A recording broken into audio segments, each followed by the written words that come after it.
हर साल पूरी दुनिया से लाखों माइग्रेंट वर्कर्स गल्फ कंट्रीज में काम करने के लिए जाते हैं, जिसमें सऊदी अरेबिया उनका फेवरेट डेस्टिनेशन होता है। आज के टाइम पर करीब 25 लाख इंडियन नेशनल्स और 3 लाख नेपाली सिटीजन और हर साल सऊदी माइग्रेट करने वाले वर्कर्स की संख्या बढ़ते जा रही है। उनको उम्मीद होती है कि वहां पर जाके वो अच्छा पैसा बना पाएंगे। अब चूंकि सऊदी अरेबिया एक इंफ्रास्ट्रक्चर ड्रिवन कंट्री है, तो वहां कंस्ट्रक्शन के लिए बहुत सारी चाइनीज कंपनी ऑपरेट करती हैं। और इसी एक चाइनीज कंपनी में काम करने के लिए हमारे एक सब्सक्राइबर राजेश भाई सीधा नेपाल से पहुंचते हैं सऊदी अरेबिया। कुछ साल वहां पर काम करने के बाद उन्होंने नेपाल वापस आने के लिए छुट्टी की अर्जी लगाई। अब इनकी छुट्टी तो मंजूर हो गई, पर राजेश को बिल्कुल भी आइडिया नहीं था कि एक बहुत ही भयानक वारदात इनका नेपाल में इंतजार कर रही है। फिलहाल आप राजेश भाई द्वारा भेजे गए ईमेल का स्क्रीनशॉट अभी वीडियो में देख सकते हैं। अब चूंकि इन्होंने अपना नाम रिवील करने के लिए मना किया है, तो वो मैं फॉलो करूंगा। बाकी सारे प्लेसेस और इवेंट की डिटेल्स रियल होंगी। राजेश बताते हैं कि 9 जून 2014 को मैं अपने वर्किंग वीजा पे नेपाल से सऊदी अरेबिया चला जाता हूँ। मैं वहाँ जाकर एक चाइनीज कंस्ट्रक्शन कंपनी में काम करने लगा। अब यहाँ राजेश की एक ज्वाइंट फैमिली है जो नेपाल में ही रहती थी।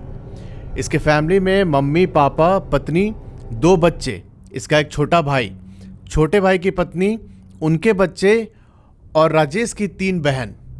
ये सारे लोग एक साथ रहते थे। अभी राजेश को सऊदी अरेबिया में काम करते हुए 1 साल बीत चुके थे। इनका वहां पर मन भी लगने लगा था। उनकी वहां काफी अच्छी फ्रेंड सर्कल बन गई थी और इस बीच राजेश ने अच्छा खासा पैसा भी कमा लिया था। फाइनली 2015 में राजेश और उसके फैमिली वाले नेपाल के अंदर एक घर बनाने का डिसीजन लेते हैं। अब चूंकि इनकी काफी बड़ी फैमिली थी, तो इनके पापा ने बोला कि हम एक 3 मंजिल घर बनवाएंगे। अब राजेश बताते हैं कि हमारे इलाके में जो घर बनते हैं ना, उसकी दीवार पहले पत्थर और मिट्टी से बनाए जाते हैं। उसके बाद फिर अगर जरूरत पड़ी तो सीमेंट लगाया जाता है। और जो इनके घर का छत होता है वो पूरी तरीके से टिन से कवर होता है। अच्छा, एक और इम्पोर्टेंट बात, जैसे इनको 3 मंजिला घर बनवाना था, तो ये लोग फ्लोर डिवाइड करने के लिए, जैसे हमारे तरफ क्या होता है कि हम सीमेंट और लोहे का छड़ यूज करते हैं, पर यहाँ वो सिस्टम नहीं है। यहाँ फ्लोर डिवीजन के लिए पहले बांस लगाए जाते हैं और हर बांस से थोड़ी दूर पर 4 बाई 4 इंच का लकड़ी रखा रहता है। बाद में उस पूरे लकड़ी के स्ट्रक्चर पर मिट्टी डाली जाती है और इस तरीके से एक लेयर बना के फ्लोर का डिवीजन होता है। अब राजेश यहाँ पर सऊदी अरेबिया में ही थे।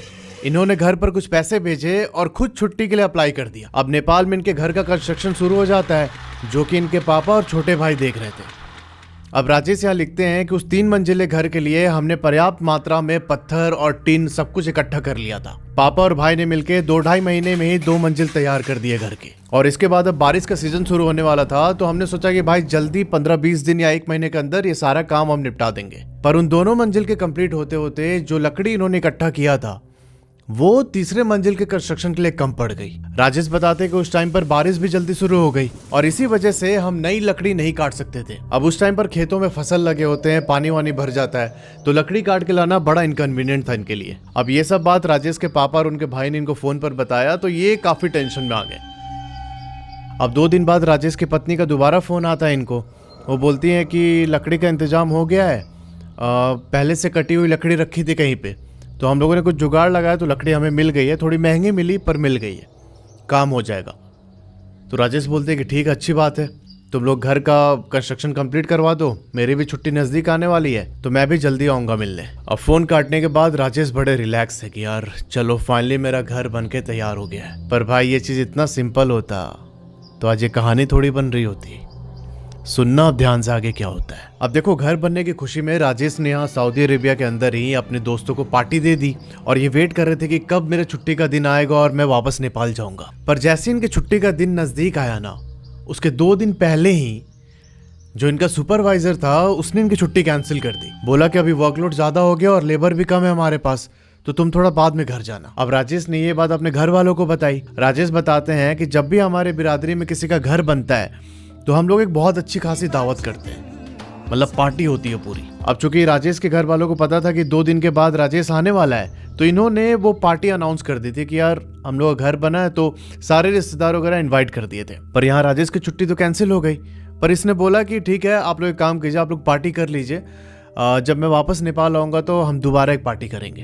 अब एक चीज समझना कि राजेश ना राई कम्युनिटी से बिलोंग करते हैं और इस कम्युनिटी में दावत के टाइम शराब का बहुत ज्यादा इस्तेमाल होता है। अब देखो, कुछ टाइम पहले मुझे 1-2 ईमेल आए थे और कुछ लोगों ने कमेंट भी किया था कि आपकी वीडियो में देखता हूँ कि शराब, दारू, सिगरेट ये सब आप मेंशन करते हो, इससे शायद गलत इम्पैक्ट पड़ता है सोसाइटी पे, तो भाई मैं आपको क्लियर कर दूं कि मैं बस स्टोरी नरेट करके सुनाता हूँ। जो मेरे पास स्टोरी आती है मैं वो सुना देता हूँ। मैं अपने से कुछ भी शराब दारू सिगरेट ये सब ऐड नहीं करता। जो वो कैरेक्टर कर रहा है, जो कैरेक्टर जिस फेज से गुजर रहा है, वो मैं सिंपली आपके सामने प्रेजेंट करता हूँ। तो आई होप आप ये बात समझेंगे। चलो अब कहानी पर वापस आते हैं। अब पार्टी वाले रात को राजेश के कई सारे रिश्तेदार इनके नेपाल वाले घर पहुंचे थे। इनके जो फादर और छोटे भाई थे, ये दोनों सबका वेलकम कर रहे हैं और जम के पार्टी हुई। सबने खूब शराब पी। इसी बीच इनके कुछ रिश्तेदार जो थे वो घर के अंदर जाके तीनों फ्लोर के चक्कर लगा रहे थे। मतलब उनको पूरा घर बहुत अच्छे से देखना था। बहुत एकदम भीड़ भाड़ शोर शराबा वाला माहौल हो रखा था उस टाइम पे। और फिर एक आध घंटे के बाद जो राजेश के पापा थे, ये सीढ़ियों से होते हुए तीसरे मंजिल पर पहुंचते हैं। अब वहां से जब ये छत पर पहुंचे तो ये देखते हैं कि छत के बिल्कुल एंड पे एक 11-12 साल का लड़का और सेम एज की लड़की उधर की तरफ मुंह करके बैठे हैं। उन दोनों का पैर छत से नीचे की ओर लटक रहा था। राजेश के पिताजी को लगा कि इतने सारे रिश्तेदार आए हैं, उनमें से ही किसी के बच्चे होंगे। तो ये आवाज लगाते हैं कि यहां पर क्या कर रहे हो तुम लोग, सब नीचे बैठे हैं, जाओ तुम लोग भी। अपनी नेपाली लैंग्वेज में बोला उन्होंने। पर ये नोटिस करते हैं कि उधर से कुछ भी रिस्पॉन्स नहीं आ रहा है। ऐसा लग रहा था कि वो दोनों एकदम स्टैचू बन के बैठे हुए हैं। इन्होंने कुछ सेकंड तक उन दोनों बच्चों को ऑब्जर्व किया और फिर दोबारा आवाज लगाई कि तुम लोग जाओ नीचे। किसके साथ आए हो? पर फिर से वही ब्लैंक रिस्पॉन्स, कुछ रिएक्शन ही नहीं हो रहा उनकी ओर से। अब राजेश के पिताजी यहां थोड़े इरिटेट हो गए। इन्होंने सोचा कि जाके उनसे बात करेंगे। ये 4 कदम उन बच्चों की तरफ बढ़ाते हैं और इतनी देर में किसी ने उनके कंधे के ऊपर हाथ रख दिया। और जब ये पलटे तो इन्होंने देखा कि इनसे 3 फीट की दूरी पर एक औरत खड़ी है। उस औरत के हाथ एकदम एबनॉर्मली लंबे थे और उसी में से एक हाथ इसने राजेश के पिताजी के कंधे पर रखा हुआ था। अब उस औरत को देख के इनका खून सूख गया एकदम। ये समझ पा रहे थे कि वो कोई नॉर्मल औरत तो नहीं है। वो ऐसे ही डरते हुए पूछते हैं उस औरत से कि ये दोनों बच्चे आपके हैं क्या? ये सुन के वो औरत 3-4 सेकंड का पॉज लेती है और फिर अपना सर हिलाती है। और सर हिलाने के साथ ही एकदम से फ्लोट करते हुए राजेश के पिताजी के एकदम मुंह के सामने आके खड़ी हो जाती है। ये एकदम डरते हुए पूछते हैं कि किसके साथ आए हैं आप लोग, क्योंकि इनको तो पता था कि ये इनके रिश्तेदार तो नहीं है। अब इस पर उस औरत ने जवाब दिया कि हम तो यहीं रहते हैं कई सालों से। और ये बोल के ना वो बहुत दर्दनाक तरीके से रोने लगी। भाई साहब, राजेश के पिताजी एकदम चिल्लाते हुए वहां से भाग के नीचे आते हैं और इसी भागने के दौरान वो तीसरी मंजिल से सीधा दूसरी मंजिल पे गिर जाते हैं। और इस गिरने की वजह से राजेश के पिताजी का एक पैर टूट जाता है। अब इसी बीच जब ये सब कुछ हो रहा था तो इनके एक रिलेटिव वॉशरूम की तरफ जाते हैं। जब ये अंदर पहुंचे तो इन्होंने देखा कि वॉशरूम के कोने में कोई 7-8 साल की बच्ची सर नीचे करके रो रही है। अब इनको लगा कि शायद ये किसी रिश्तेदार की बच्ची होगी, तो इन्होंने बोला कि बेटा थोड़ा बाहर जाओ, क्योंकि इनको वॉशरूम यूज करना था। पर वो लड़की लगातार रोए जा रही है।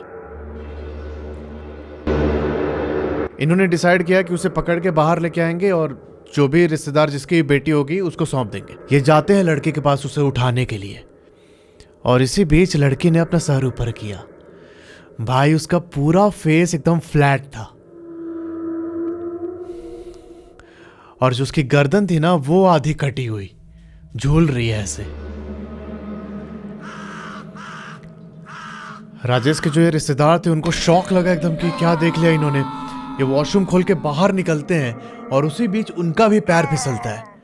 क्योंकि उनका पैर टूटा नहीं बट उन्हें बहुत तेज चोट आ गई। अब जैसे तैसे उस रात पार्टी खत्म हुई और अगली सुबह जब राजेश की पत्नी ने उनको ये सब बातें बताई कि ऐसा ऐसा हुआ था कल पार्टी में, तो राजेश को लगा कि यार मैं भी ज़्यादा पी ली होगी इन्होंने, तो उसके वजह से ही ये गिर विर गए होंगे। अब उस पार्टी के 2 दिन के बाद इनके घर पर एक धामी को बुलाया जाता है। धामी वो इंसान होता है जो कि ये झाड़ फूक का काम करता है, और नए घर के बनने पर धामी को बुला के वहाँ पर पूजा कराने की भी परंपरा है इनके कम्युनिटी में। वो धामी उनके घर पर पहुँचता है और घर पर पहुँचते ही उसने बोला कि यहाँ अच्छा संकेत नहीं है, यहाँ कुछ ठीक नहीं है। ये पूरा चारों ओर देख रहा है। अब राजेश के घर वाले भी एकदम शॉक हो गए, क्योंकि घर बनने से पहले जो भूमि पूजन वो सब होता है ना, जहाँ पर आके दिखवाया जाता है वास्तु वगैरह, उस चीज़ को देखने के लिए भी इसी धामी को बुलवाया गया था। उस समय उसने बोला था कि हाँ सब कुछ ओके है, आप लोग आराम से घर बनवाइए, कोई दिक्कत नहीं होगी। पर अब घर बनने के बाद वो ऐसी बातें बोल रहा है।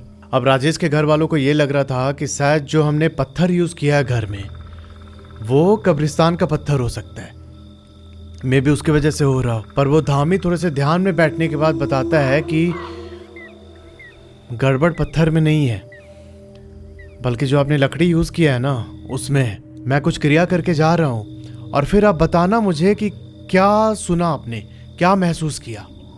ये बोल के धामी वहाँ पर उनके घर पर कुछ क्रिया करते हैं और उसके बाद वो वापस चले जाते हैं। उस रात राजेश के परिवार वाले दूसरी मंजिल पर सो रहे थे और सबको रात भर लोगों के चीखने, झाड़ू लगाने, ऊपर छत पर किसी के भागने की आवाज आ रही थी।